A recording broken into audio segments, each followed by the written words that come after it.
तो पुण्यात्माओं, इस तत्व ज्ञान को समझकर हम अपना कल्याण करा सकते हैं।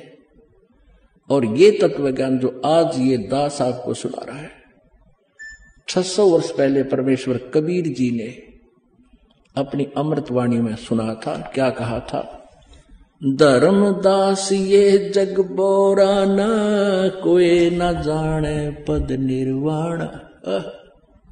ऋग्वेद मंडल नंबर 9 सूक्त नंबर 86 मंत्र 26 और 27 में, ऋग्वेद मंडल नंबर 9 सूक्त नंबर 82 में और मंत्र नंबर 1, 2, 3 में, ऋग्वेद मंडल नंबर 9 और सूक्त नंबर 96 के 16 से 21 तक 20 तक मंत्र में, और ऋग्वेद मंडल नंबर 9 सूक्त नंबर 20 के मंत्र नंबर 1 में, और भी अनेकों स्थानों पर ऋग्वेद मंडल नंबर 9 सूक्त नंबर 1 मंत्र नंबर 8 और 9 में। वो क्या प्रमाण दिया है वेदों ने? परमेश्वर की लीला बताई है कि वो परमात्मा पूर्ण ब्रह्म वो कैसी लीलाएं करता है।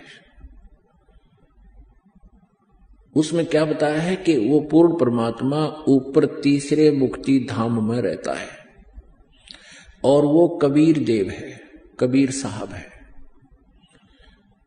वो यहां आकर के अपने ज्ञान को, अपनी एक अच्छी आत्मा को, श्रेष्ठ आत्मा को, वरिष्ठ आत्मा को, अच्छी आत्मा को आकर मिलता है और इस तत्व ज्ञान से परिचित कराता है। वो परमात्मा वेदों में कबीर देव कहलाता है। हम उसको कबीर साहब कहने लगे, हम वह को वह बोलते हैं। और कवि का अर्थ, ये व्याकरण के ज्ञाता क्या करते हैं, कवि का अर्थ सर्वज्ञ करते थे, सर्वज्ञ नहीं। या तो कवि का अर्थ कव्य करो, क्योंकि कवि का अर्थ सर्वज्ञ नहीं हो सकता। कोई भी कवि सर्वज्ञ नहीं